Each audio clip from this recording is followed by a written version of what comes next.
Itu dia tadi beberapa hal yang sudah disampaikan oleh Badan Eksekutif Mahasiswa Universitas Indonesia terkait dengan poin-poin pernyataan sikap merespons dinamika yang sedang terjadi akhir-akhir ini. Mbak Afu sebagai alumni UI sudah melihat juga pernyataan-pernyataan ini. Saya sedikit tertarik untuk membicarakan mengenai ada salah satu poin, dan ini juga saya pikir masuk dalam tuntutan atau salah satu nilai tuntutan, yaitu empati.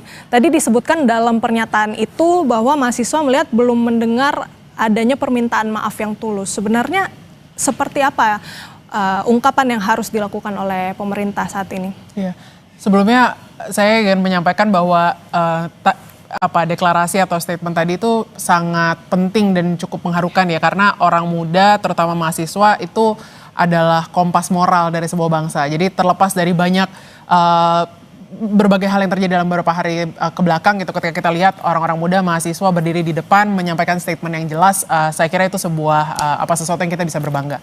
Nah, secara spesifik terkait dengan empati ini gitu ya, saya kira di luar spesifik teknisnya ya tentang gaji DPR dan sebagainya, saya kira kita harus sudah mulai mengubah cara kita memperlakukan pemerintah atau pejabat. Di level yang paling ekstrim mungkin kita perlu berhenti memanggil mereka pejabat atau pemerintah gitu, karena kan memerintah atau seseorang yang menjabat dan dibesarkan gitu. Tapi kita mungkin perlu panggil mereka sebagai pelayan publik gitu, sebagaimana seharusnya. Jadi supaya para pelayan publik ini paham betul bahwa gaji mereka, semua resources, sumber daya yang mereka punya itu dari pajak kita gitu.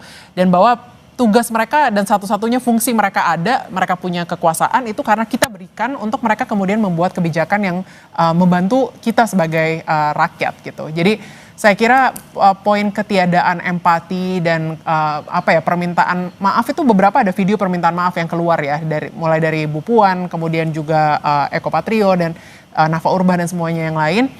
Cuma memang yang hilang itu menurutku juga kepemimpinan. Artinya ketika minta maaf itu lalu apa gitu, apa perubahan sistemik yang ingin dilakukan. Dan tadi sekali lagi kita sudah perlu mendekatkan politisi itu harusnya jadi sangat dekat dengan rakyat gitu. Mereka harusnya wakil rakyat, memahami cara berpikir, keresahan, kesulitan kita sebagai masyarakat sehari-hari di berbagai level kelas, dan benar-benar berangkat dari keinginan untuk melayani. Jadi kembali menjadi pelayan publik, bukan jadi pejabat atau pemerintah saja gitu. Oke, kembali menjadi pelayan publik selain memberikan permintaan maaf begitu ya, namun juga harus ada perubahan sistemik.